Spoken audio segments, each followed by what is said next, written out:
कार्यक्रम के सह प्रायोजक हैं। नौमिनी गोल्ड, अनोखी तकनीक है जापान की। दयाल पशु आहार, दूध दमदार, आप शानदार। अन्नदाता, अन्नदाता, नीत तुम्हारा अन्नदाता, पग पग पर है संग तुम्हारे अन्नदाता। लहू किसानों का बन के पसीना सींचता है धरती का सीना।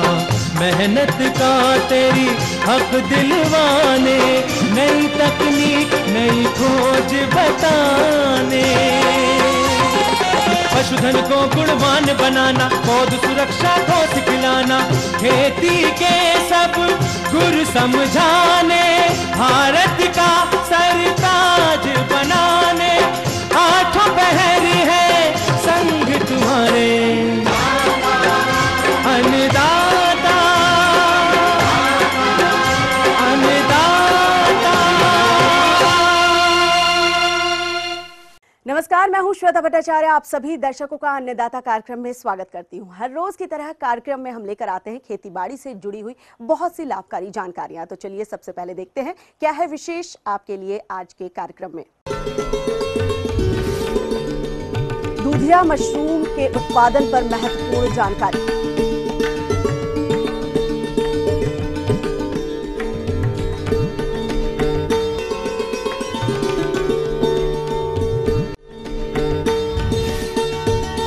सागौन के अच्छे विकास के लिए रोपाई की वैज्ञानिक तकनीक।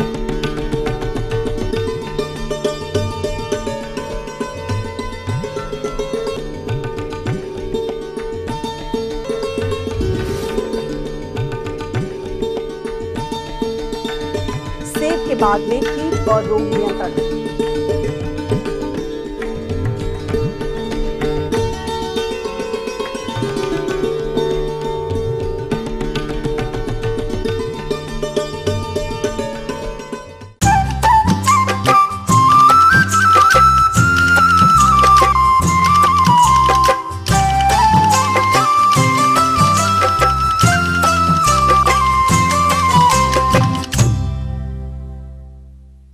मशरूम का उत्पादन यदि आप करना चाहते हैं तो इस बरसात में दूधिया मशरूम का उत्पादन कर सकते हैं। अगर आपके गांव के आसपास मशरूम बेचने के लिए बाजार की उचित व्यवस्था है तो आप कम खर्च में मशरूम का उत्पादन करके अधिक लाभ भी कमा सकते हैं। आइए इस विषय पर जानकारी लेते हैं कृषि विश्वविद्यालय पंतनगर की डॉक्टर नीलम से। मशरूम की खेती करना बहुत ही आसान है। इसके लिए हमें किसी विशेष सावधानी या एहतियात की ज़रूरत नहीं होती है। इसे घर की महिलाएं और बच्चे भी आसानी से घर में बैठे बैठे उगा सकते हैं। इसके लिए हमें ना तो उपजाऊ जमीन की आवश्यकता होती है, ना ही बहुत ज़्यादा अधिक पूंजी की। वर्ष भर हम लोग 3 प्रकार के मशरूम उगा सकते हैं। जाड़ों के महीने में हम लोग बटन मशरूम उगाते हैं, जिसके लिए तापमान 18 से 20 डिग्री सेंटीग्रेड चाहिए होता है। इसके बाद जब तापमान थोड़ा सा बढ़ जाता है 20 से 25 डिग्री, तो हम डिंगरी मशरूम की खेती कर सकते हैं। इस समय का तापमान दूधिया मशरूम की खेती के लिए बहुत ही उपयुक्त है। इस मशरूम की खेती के लिए 30 से 35 डिग्री तापमान चाहिए होता है। तो आज मैं आप किसान भाइयों को दूधिया मशरूम की खेती के बारे में जानकारी दूंगी। दूधिया मशरूम की खेती गेहूं के भूसे या धान के पुआल में आसानी से की जा सकती है। इसके लिए हम गेहूं का भूसा या धान का पुआल 25 से 30 केजी 100 लीटर पानी में भिगोते हैं, जिसमें हम 8 से 10 ग्राम बेविस्टीन और 100 से 125 ml फॉर्मेलिन डालते हैं। रात भर इस भूसे को 16 से 18 घंटे भिगो के रखते हैं और इस भूसे को पॉलीथीन से ढक देते हैं ताकि इससे जो गैसेस बनेंगी वो बाहर ना निकल पाए। अगले दिन हम इस भूसे को बाहर निकाल के पक्की फर्श में फैला देते हैं। अधिक मात्रा का पानी अपने आप निथर जाता है और इसका नमी हम 60% तक बरकरार रखते हैं। इसमें हम 4% के रेट से दूधिया मशरूम के बीज को मिक्स करते हैं। मिक्स करने के बाद इस भूसे को हम पॉलीथीन बैग्स में भर देते हैं। 10 केजी या 5 केजी की पॉलीथीन बैग्स में इनको भरने के बाद हम इनको ढक देते हैं। पन्नियों को ढकने के बाद इन्हें हम बंद कमरों में रख देते हैं। रखने के पश्चात 15 से 20 दिन में मशरूम का फफूंद पूरे बैग में फैल जाता है और बैग हमें बाहर से सफ़ेद रंग का दिखाई देने लगता है। इसके बाद हम पन्नियों को खोल देते हैं व उसके ऊपर 2 से 2.5 इंच मोटी आवरण मृदा की एक लेयर बिछा देते हैं। आवरण मृदा के लिए हम लोग 2 से 3 साल पुरानी गोबर की खाद व खेत की मिट्टी को आपस में बराबर अनुपात में मिक्स करके बनाते हैं। इसको हम 4% फॉर्मेलिन से ट्रीट करते हैं और ट्रीट करने के बाद 48 घंटे तक का पॉलीथीन से ढक के रखते हैं। ढक के रखने के बाद अगले दिन हम इसे हटा देते हैं पॉलीथीन इसके ऊपर से, और एक दिन इसे बिना पॉलीथीन के ऐसे ही बाहर रखते हैं। उसके बाद हम इस आवरण मृदा को पॉलीथीन बैग्स में, जिनमें कि मशरूम का फफूंद पूरे बैग में फैला हुआ है, उसके ऊपर 2 से 2.5 इंच मोटी परत बिछा देते हैं। आवरण मृदा की नमी 75% व इसका pH 7 होना चाहिए। इसके बिछाने के बाद हम सुबह शाम रोजाना इसमें हल्के हाथों से पानी का छिड़काव करते हैं। छिड़काव करने के पश्चात 1 हफ्ते के अंदर अंदर इसमें छोटे छोटे मशरूम के पिनहेड निकलने शुरू हो जाते हैं, जो कि 3 से 4 दिन में तोड़ने लायक हो जाते हैं। इस प्रकार हम मशरूम की खेती कर सकते हैं। यदि हम इस मशरूम की खेती करते हैं तो इसके लिए अगर हम 100 किलो सूखे भूसे का उपयोग करते हैं तो इससे लगभग हमें 50 किलो मशरूम प्राप्त होता है। इनके अनुसार 100 किलोग्राम भूसे से तैयार कंपोस्ट से 50 किलोग्राम मशरूम प्राप्त होता है, जो कि 60 रुपए प्रति किलोग्राम की औसत बाजार भाव से ₹3000 का बिकता है, जबकि पूरी अवधि में इसको तैयार करने की उत्पादन लागत लगभग 1250 रुपए आती है। इस प्रकार शुद्ध लाभ के रूप में 1650 रुपए प्राप्त हो जाते हैं।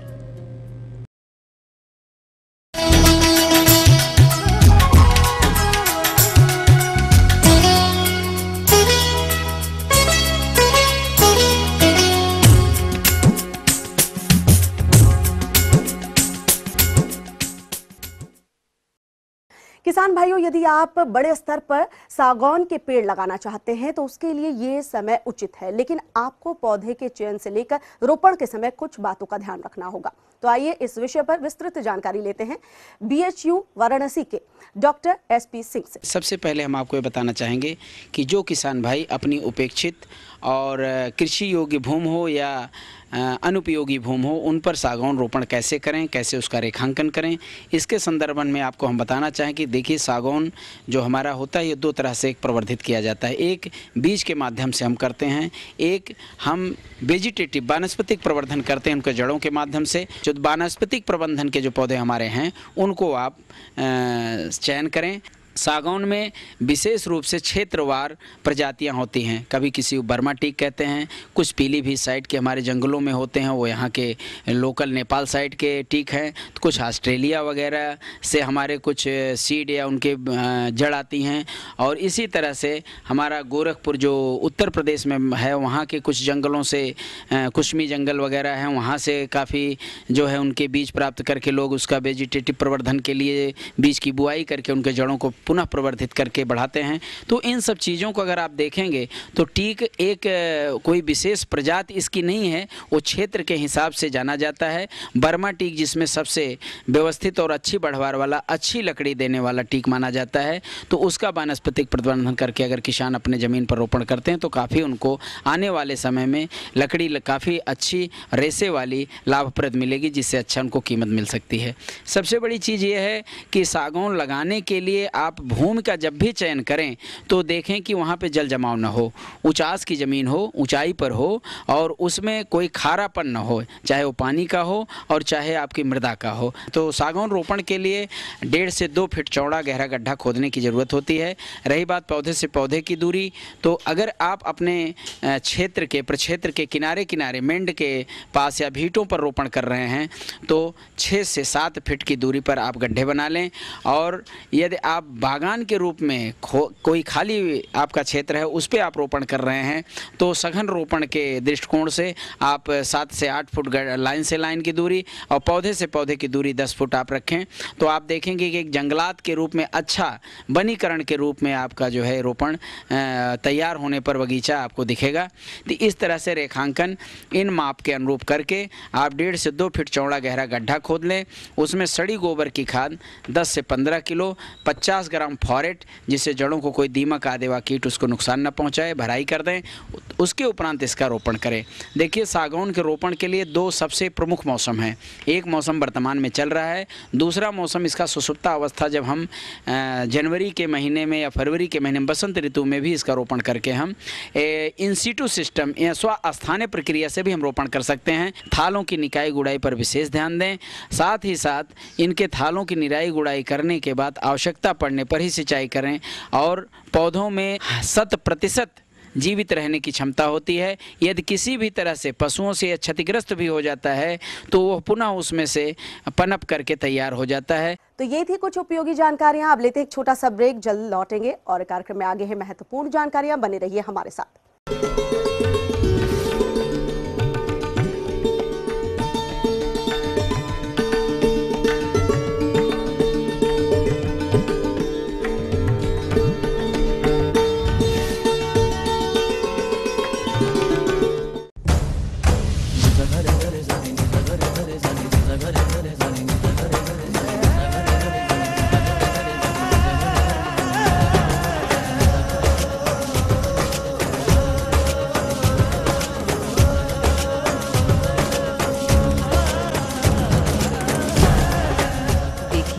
आरती लाइव।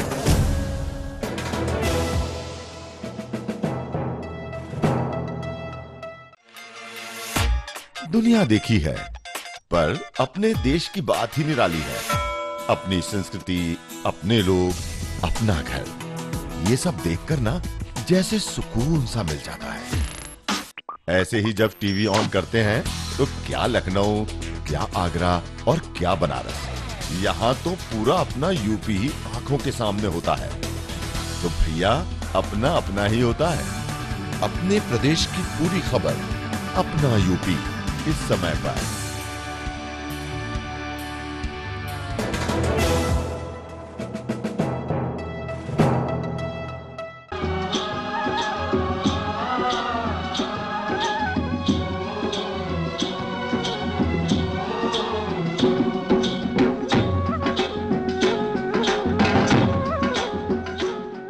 ब्रेक के बाद एक बार फिर से आप सभी दर्शकों का अन्नदाता कार्यक्रम में स्वागत है। बढ़ते हैं अगली प्रस्तुति की ओर।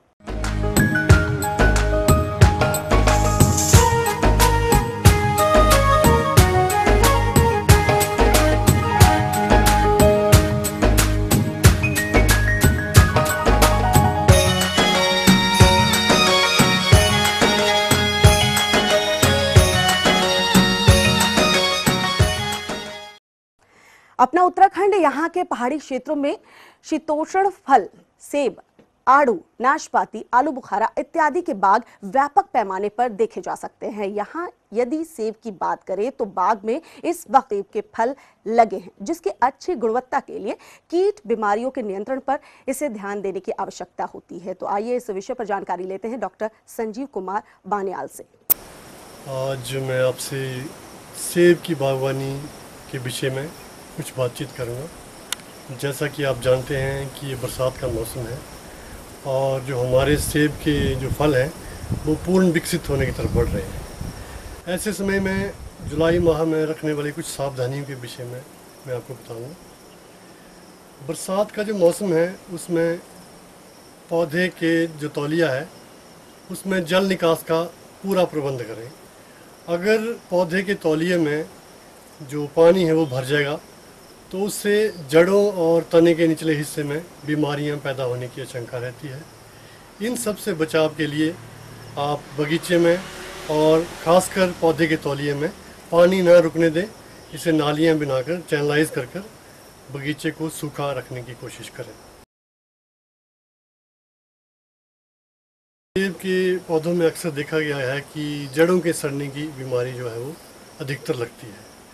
इस बीमारी के निवारण के लिए आप जो सेब का पौधा है उसके तने के लगभग 30 सेंटीमीटर दूर 20 सेंटीमीटर गहरी छोटे छोटे गड्ढे बनाएं और उनमें बेबिस्टिन का घोल डालकर ऊपर से कवर कर दें। ऐसा करने से जो जड़ सड़न रोग है उससे थोड़ा सा बचाव पौधे का हम कर सकते हैं। इसके अलावा ये भी देखा जाता है कि जो सेब के फल हैं उनमें झड़ने की आशंका रहती है। इस दौरान अगर फल झड़ने की समस्या हो तो हम NAA यानी कि नेफ्थलीन एसिटिक एसिड, जो कि प्लेनोफिक्स के नाम पे बाज़ार में मिलता है, उसे 45 मिलीलीटर 200 लीटर पानी में घोलकर जब फल झड़ने की आशंका हो उससे लगभग 1 सप्ताह पहले अगर छिड़काव करें तो फल झड़ने की जो समस्या है इस दौरान उसको हम कम कर सकते हैं। बागवान साथियों, अक्सर बगीचों में ये देखा जाता है कि ऊंचे जो पर्वतीय क्षेत्र हैं वहाँ पे फल देरी से उगते हैं और जो मध्यम पर्वतीय क्षेत्रों में बगीचे हैं उनमें फलों में रंग आने में थोड़ी सी दिक्कत होती है। तो ऊंचे पर्वतों में सेब के फलों को जल्दी पकाने के लिए तथा मध्यवर्तीय क्षेत्रों में रंग लाने के लिए हम इथरल का छिड़काव जो है वो सेब के पौधों में कर सकते हैं। इसके लिए हम 500 से 600 मिलीलीटर इथरल 200 लीटर पानी में घोलकर छिड़काव करें तथा इस घोल में 45 मिलीलीटर प्लेनोफिक्स भी जरूर मिलाएं जिससे फल ना झड़े।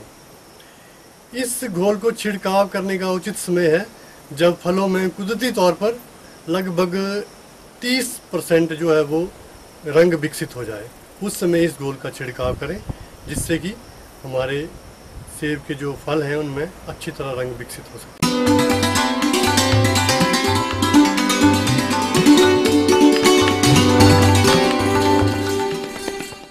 अन्नदाता हेल्पलाइन निशुल्क फोन संपर्क सेवा के माध्यम से आपके द्वारा पूछे गए प्रश्नों में से 1 या 2 महत्वपूर्ण प्रश्नों को हम अपने कार्यक्रम में शामिल करते हैं। इसी के तहत आज का चयनित प्रश्न और उसका जवाब इस प्रकार है। निःशुल्क अन्नदाता हेल्पलाइन में आज हमने जिस प्रश्न को शामिल किया है उसे पूछा है बैरिया बलिया के सर्वजीत यादव ने। आपने मक्के की फसल में कीट और रोगों के नियंत्रण पर जानकारी चाहिए है तो इसके लिए देखिए कार्यक्रम का यह अंश। किसान भाइयों, फसल सुरक्षा के अंतर्गत सबसे पहले बात करते हैं इसमें लगने वाले रोगों की, जिसमें मक्का की फसल का सबसे प्रमुख रोग है पर्ण अंगमारी या पत्ती झुलसा। ये रोग प्रदेश के समस्त मक्का उत्पादक क्षेत्रों में प्रतिवर्ष अपनी उपस्थिति दर्ज कराता है तथा इनके द्वारा भारी नुकसान पहुंचाया जाता है। किसान भाइयों, हेलमिंथोस्पोरियम कवक द्वारा यह फसल पर पहुंचाया जाता है। सर्वप्रथम इस रोग के लक्षण पौधों की निचली पत्तियों पर अंडाकार या नाव के आकार के धब्बों के रूप में दिखाई देते हैं। इन धब्बों का रंग हरा भूरा, भूरा या भूरा हो सकता है तथा पत्तियों पर इनका आकार एवं संख्या अनिश्चित होती है। बाद में यह धब्बे ऊपर की पत्तियों पर भी पहुंच जाते हैं तथा रोग की भयंकर अवस्था पर पत्तियां सूख जाती हैं और संपूर्ण पौधा नष्ट हो जाता है। इतना ही नहीं, पौधों में अपरिपक्व एवं दाने रहित भुट्टे होने के कारण उपज में भारी कमी आ जाती है। इस रोग के रोग कारक रोगी पौधों के अवशेषों पर भी जीवित रहते हैं। इस रोग के नियंत्रण के लिए मैंकोजेब दवा 2.5 किलोग्राम दवा 1000 लीटर पानी में घोलकर प्रति हेक्टेयर की दर से 2 से 3 छिड़काव 10 दिनों के अंतराल पर सुरक्षात्मक दृष्टि से करना लाभप्रद होता है। इसके अतिरिक्त मक्का की रोग रोधी किस्में जैसे गंगा शंकर मक्का 2, गंगा शंकर मक्का 5, गंगा शंकर मक्का 7 एवं संकुल किस्में किसान, विजया, विक्रम आदि की ही बुआई करनी चाहिए तथा फसल कटाई के उपरांत फसल अवशेषों को नष्ट कर देना चाहिए। अब आइए जानते हैं इसमें लगने वाले महत्वपूर्ण कीटों के बारे में।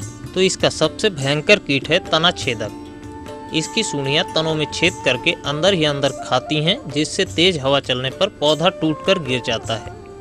इसकी रोकथाम के लिए बुआई के 20 से 25 दिन बाद 20 किलोग्राम कार्बोफ्यूरान 3% ग्रेन्यूल का प्रति हेक्टेयर प्रयोग करें अथवा बुआई के 2 से 5 सप्ताह बाद क्यूनॉल फास दवा 2 लीटर या फेनिट्रोथियान 50 EC 500 से 700 मिलीलीटर प्रति हेक्टेयर की दर से 800 लीटर पानी में घोल बनाकर छिड़काव करें। इसका दूसरा प्रमुख कीट है गोप भेदक मक्खी। प्रौढ़ मक्खी हल्के धूसर रंग की होती है जिसके लार्वा द्वारा हानि होती है। ये जमाव के प्रारंभ होते ही फसल को हानि पहुंचाते हैं। पहले पत्ती खाते हैं, फिर तने के ऊपरी कोमल भाग में छेद करके घुस जाते हैं और तने को खाते रहते हैं, जिससे फसल में पौधों के पीले पड़कर सूख जाने की समस्या देखी जाती है। प्रकोप वाले पौधों पर मृत गोप अर्थात डेड हर्ट बन जाता है। इसके नियंत्रण हेतु मिथाइल ओडिमेटॉन 25 EC या मोनोक्रोटोफास 36 EC का 1 लीटर प्रति हेक्टेयर की दर से 800 लीटर पानी में घोल बनाकर छिड़काव करना चाहिए। इसके अतिरिक्त प्रदेश की परिस्थिति में मक्का में दीमक एवं बालदार कीटार कीटों का भी प्रकोप कहीं कहीं देखा जाता है।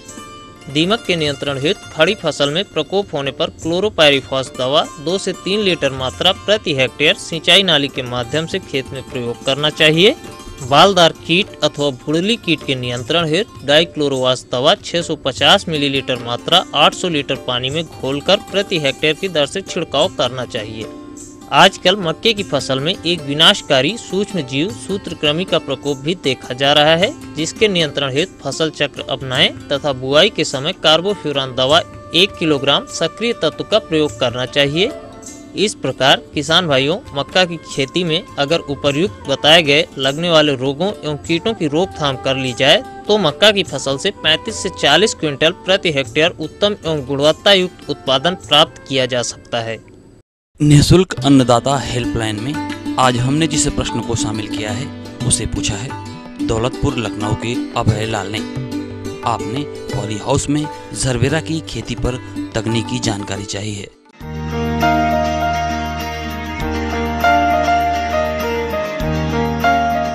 झरबेरा फूल आज के समय में सबसे महत्वपूर्ण व्यावसायिक फूल बनता जा रहा है, जिसकी मांग देश एवं विदेशों में देखते हुए देश और प्रदेश के प्रगतिशील किसान व्यावसायिक स्तर पर इसकी खेती कर खूब लाभ कमा रहे हैं, जिसके कारण पूरे देश में इसकी खेती की तरफ रुझान बढ़ रहा है। परंतु इसकी खेती अच्छी गुणवत्ता वाले फूल की खेती के लिए 200 माइक्रोन की मोटी पॉलिथीन वाली पॉली हाउस एवं शेड नेट में सबसे उपयुक्त है, जो हर परिस्थिति के लिए उपयुक्त है। बस जरूरी है कि इसकी खेती के लिए भूमि चुनाव से लेकर फूल को बाजार में बेचने तक सभी प्रबंधनों को सही तरीके से संपादित करें। तो पहले बात स्थान चयन एवं भूमि चुनाव की, तो इसकी खेती के लिए जमीन समतल हो तथा ऊंचे स्थान पर हो, जहां हवा का रुकाव न हो। कम से कम 30 मीटर की दूरी तक कोई भी बहुमंजिला इमारत ना हो तथा अच्छी गुणवत्ता एवं सिंचाई जल की व्यवस्था हो, वहां पर करनी चाहिए। यदि झरबेरा फूल की किस्मों की बात करें तो झरबेरा फूल की किस्में विभिन्न रंगों की होती हैं, जैसे लाल, पीला, मैरून, सफेद, गुलाबी। इसके अलावा बहुरंगी किस्में हैं। यदि झरबेरा फूल को खुले में उगाया जाए तो इसकी गुणवत्ता एवं आकार दोनों अच्छी नहीं रहती। बाजार मांग एवं रंगों के अनुसार निम्न प्रकार हैं, जिसमें से इसका चयन कर आप झरबेरा की खेती कर सकते हैं, जो इस प्रकार हैं।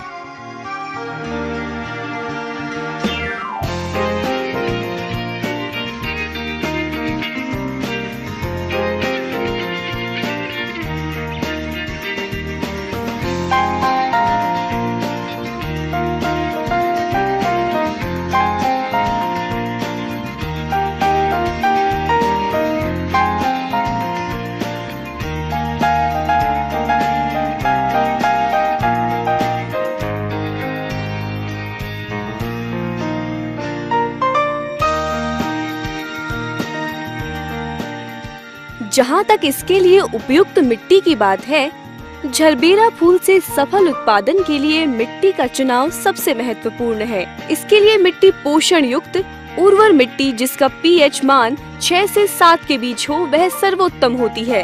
बेड के लिए यदि चिकनी मिट्टी है तो मिट्टी 55%, बालू 15%, कंपोस्ट 30% तथा धान की भूसी 4 किलो प्रति वर्ग मीटर दर होना चाहिए। यदि दोमट मिट्टी है तो मिट्टी 55%, बालू 10%, कंपोस्ट 30% तथा धान की भूसी 2.5 किलो प्रति वर्ग मीटर दर होना चाहिए। अब बात आती है पौधरोपण हेतु बेड की तैयारी। तो बेड की तैयारी के पूर्व मिट्टी को रोग एवं कीट रहित करने के लिए 100 वर्ग मीटर के लिए 7 से 10 लीटर फॉर्मेल्डिहाइड दवा को 100 लीटर पानी की दर से मिलाकर पावर स्प्रे से छिड़काव कर उसे पॉलिथीन शीट से ढककर चारों ओर से दबा दें, जिससे मिट्टी में पड़ी दवाइयों से बनने वाली गैस बाहर न जाए। 3 से 4 दिन बाद पॉलिथीन शीट हटाकर मिट्टी में पानी भर दें तथा 3 से 4 दिन तक लगातार फावड़े की सहायता से पलटते रहना चाहिए।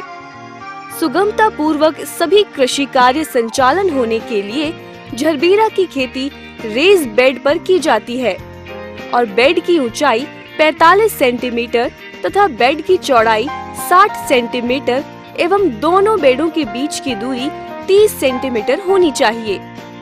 जहां तक खाद उर्वरकों की उपयोग की बात है तो बेड तैयार होने के बाद बेसल उर्वरक रूप में single super phosphate 2.5 kilogram magnesium sulphate, आधा किलोग्राम बायोजाइम ग्रेन्यूल्स, 200 ग्राम ह्यूमिगार्ड ग्रेन्यूल्स 200 ग्राम प्रति 10 वर्ग मीटर की दर से बेड के ऊपर की सतह में मिला देना चाहिए।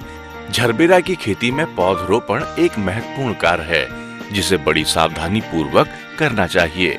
सामान्य रूप से जनवरी से मार्च एवं गर्मी में रोपाई जून से अगस्त तक की जाती है। इसका रोपण बेड पर पंक्तियों में किया जाता है जिसमें पंक्ति से पंक्ति दूरी 30 से 40 सेंटीमीटर तथा पौधे से पौधे की दूरी 35 से 30 सेंटीमीटर रखते हैं। 1 वर्ग मीटर में 6 से 7 पौधे रखना उत्तम रहता है तथा रोपण के समय ये ध्यान देना चाहिए कि जड़ की मिट्टी को किसी भी प्रकार का नुकसान न हो तथा पौधे का मुख्य भाग जमीन से ऊपर अथवा जमीन की सतह के बराबर में होना चाहिए। रोपण के बाद पॉली हाउस में 4 से 6 सप्ताह तक आर्द्रता 80% से लेकर 90% तक होनी चाहिए। रोपाई के तुरंत बाद हल्की सिंचाई करें। छिड़काव विधि से सिंचाई करना अधिक लाभप्रद रहता है। रोपाई के 3 सप्ताह बाद टपक सिंचाई विधि अपनाना उचित रहता है। टपक विधि से सिंचाई के लिए 4 से 5 लीटर पानी प्रतिदिन प्रति वर्ग मीटर की आवश्यकता पड़ती है। इस विधि से सिंचाई करने से 500-700 मिलीलीटर पानी प्रति पौधा प्रतिदिन प्राप्त होता है। पानी की मात्रा मौसम भूमि के प्रकार पर निर्भर रहती है। पौधों को पानी हमेशा दिन में 12 बजे के पहले ही देना चाहिए। रोपाई के 3 सप्ताह बाद उर्वरकों से NPK 19:19:19 का 0.4 ग्राम मात्रा प्रति पौधे की दर से 1 दिन के अंतराल पर पहले 3 माह तक या जब तक वानस्पतिक पर पौधा हो उस मात्रा में देते रहना चाहिए। जब पौधों पर फूल आने लगते हैं तब NPK 12:8:35 का 0.4 ग्राम मात्रा प्रति पौधे की दर से 1 दिन के अंतराल पर देते रहना चाहिए। इससे अधिक फूल एवं फूल गुणवत्ता अच्छी रहती है। इसके अलावा पौधों को सूक्ष्म पोषक तत्व की भी आवश्यकता होती है। इसके लिए 40 ग्राम सूक्ष्म पोषक तत्व 1000 लीटर पानी के साथ मिलाकर सिंचाई के साथ दिया जाए तो गुणवत्ता युक्त फूल पैदा होते हैं। हमेशा 2 से 3 माह के बाद मिट्टी की जांच कराते रहना चाहिए जिससे कि उर्वरक का प्रबंधन ठीक प्रकार से किया जाए तथा उर्वरकों का प्रयोग हमेशा सुबह 6 से 7 बजे तक कर देना चाहिए। हम ये उम्मीद करते हैं कि आज का कार्यक्रम आप सभी दर्शकों के लिए उपयोगी रहा होगा। किसान भाइयों, अन्नदाता आपकी सेवा के लिए संकल्परत है। कृषि संबंधित समस्या और सुझाव के लिए आप हमें इस पते पर संपर्क कर सकते हैं। प्रोड्यूसर अन्नदाता, ETV Uttar Pradesh, Uttarakhand, Ramoji film city, Hyderabad 501512। साथ ही आप हमें ईमेल भी कर सकते हैं। हमारा ईमेल एड्रेस है annadata.up@etv.co.in। इसके अतिरिक्त आप हमें निःशुल्क हेल्पलाइन नंबर 180010084599 पर सुबह 10 से शाम 4 बजे के बीच संपर्क कर सकते हैं। अब आइए देखते हैं कल दिखाए जाने वाले कार्यक्रम की मुख्य झलकियां।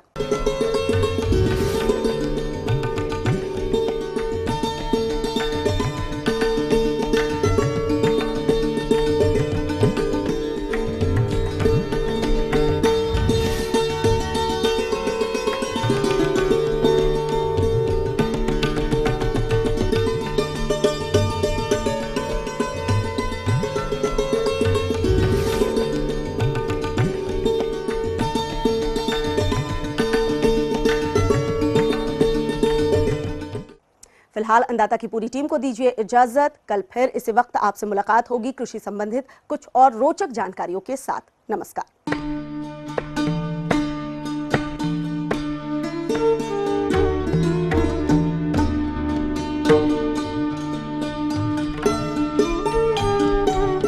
इस कार्यक्रम के सह प्रायोजक थे नौमेनी गोल्ड, अनोखी तकनीक है जापान की। दयाल पशु आहार, दूध दमदार, आप शानदार।